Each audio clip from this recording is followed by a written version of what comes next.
दोस्तों आपके साथ एक बहुत ही इंपॉर्टेंट वीडियो शेयर कर रही हूँ। जी हाँ, फर्स्ट एक्सटेंशन गवर्नमेंट की तरफ से मिली है, जिसको लेकर काफ़ी सारे डाउट्स हैं जो हम क्लियर करेंगे। साथ ही रूल 36 सब रूल 4 और GSTR 3B का जो नया अपडेट है वो आपके साथ मैं इस वीडियो के अंदर शेयर करूँगी। तो पहले हम बात कर लेते हैं डेट एक्सटेंशन की।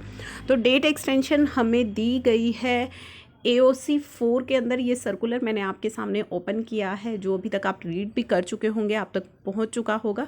इसके अंदर एडिशनल फ़ी जो है उसका रिलैक्सेशन दिया गया है AOC 4 के लिए, AOC 4 कैश फ्लो स्टेटमेंट के लिए, AOC 4 XBRL के लिए, AOC 4 नॉन XBRL के लिए।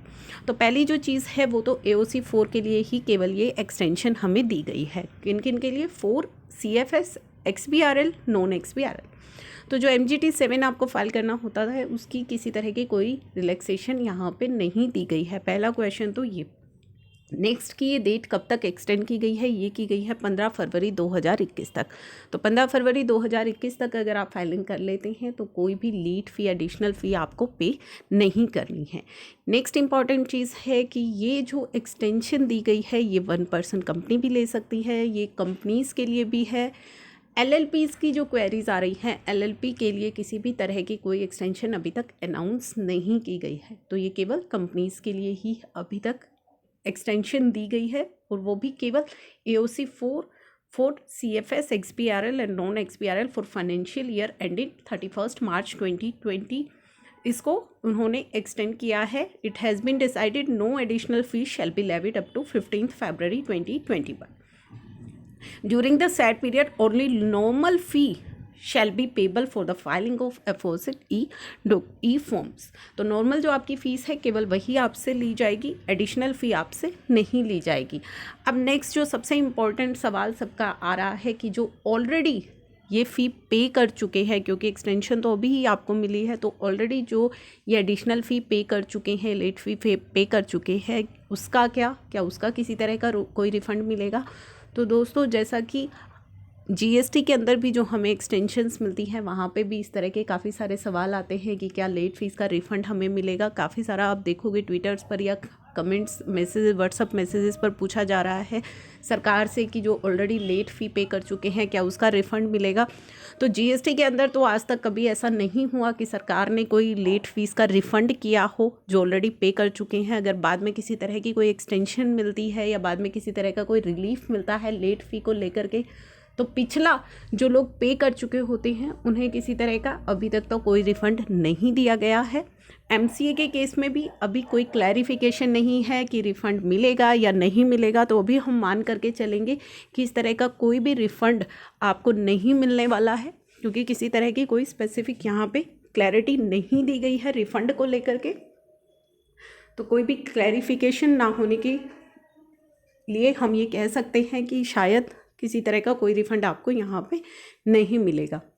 नेक्स्ट हम बात कर रहे थे रूल 36 सब rule 4 and GSTR 3B important update की। तो दोस्तों आप देख पा रहे होंगे जब आप अपनी GSTR 3B को फाइल करते हैं तो वहाँ पे जब आप ITC क्लेम करते हैं और वो ITC अगर एज़ पर रूल 36 सब रूल 4 नहीं रहता है तो वहाँ आपको रेड अलर्ट शो होता है। अभी तक तो कोई दिक्कत नहीं थी, आप ITC क्लेम भी कर रहे हैं, भले ही आप उस 10% से ज़्यादा कर लीजिए, लेकिन अब डिपार्टमेंट ने ये नोटिस सेंड करना स्टार्ट कर दिया है। रूल 36 सब रूल 4 और GSTR 3B के ITC में अगर कोई मिसमैच है तो वो नोटिस आपके पास आने स्टार्ट हो गए हैं। अब आपको उन नोटिस के लिए प्रिपेयर रहना है। हालांकि अभी ये पुराने नोटिस आने स्टार्ट हुए हैं अगर पहले आपने कर लिया है, क्योंकि 1 जनवरी से तो अभी परसेंटेज रिड्यूस कर दी गई है, 5% उसको कर दिया गया है। जो पिछले अगर आप रूल 36 सब रूल 4 के अगेंस्ट ITC क्लेम कर चुके हो तो उसके नोटिस डिपार्टमेंट ने सेंड करने स्टार्ट कर दिए हैं। और जब मैंने आपके साथ ये वीडियो, एक इम्पॉर्टेंट वीडियो भी शेयर की थी कि जब आप अपनी 3B को फाइल करें तो आप ध्यान रखें कि आप जो वो ITC क्लेम कर रहे हैं वो रूल 36 सब रूल 4 के अकॉर्डिंगली ही क्लेम कर रहे हैं, क्योंकि जो रेड अलर्ट आपको शो हो रहा है फ्यूचर में आपके पास नोटिस आने के 100% चांसेस हैं। अब सवाल ये उठता है कि जो हम ITC क्लेम कर रहे हैं अब जो आगे हम ITC क्लेम कर रहे हैं वो 2A से कर रहे, 2A पे उसको अप्लाई करें या 2B पे अप्लाई करें, काफ़ी सारे कमेंट्स आते हैं। तो दोस्तों 2A तो हमारा चेंज होता रहता है, आप सभी को पता है, जैसे ही आप इनवॉइस अपलोड करते हैं आपका 2A चेंज होता रहता है। तो अभी तक अगर हम प्रैक्टिकली इस चीज़ को अप्लाई करें तो हम 2B पर अप्लाई कर सकते हैं, क्योंकि वो एक बार जनरेट हो जाती है और हमारी GSTR 1 की जो फाइलिंग है उसके होने के बाद ही हमारी 2B जनरेट होती है, ना ही वो चेंज होती रहती है। तो 2B पर हमें ये रूल 36 सब रूल 4 अप्लाई करना है। अभी तक से पहले तो हम ये चीज़ें 2A पे अप्लाई करते आ रहे हैं, जिसमें कि चेंजेस होते रहते हैं। जैसे ही आप अपनी कोई डॉक्यूमेंट अपलोड करते हैं आपका 2A वहाँ पे चेंज हो जाता है। तो अब जो आगे हमें 2B पर इसको अप्लाई करना है, जो कि प्रैक्टिकली पॉसिबल ही हमारी 2B पर है।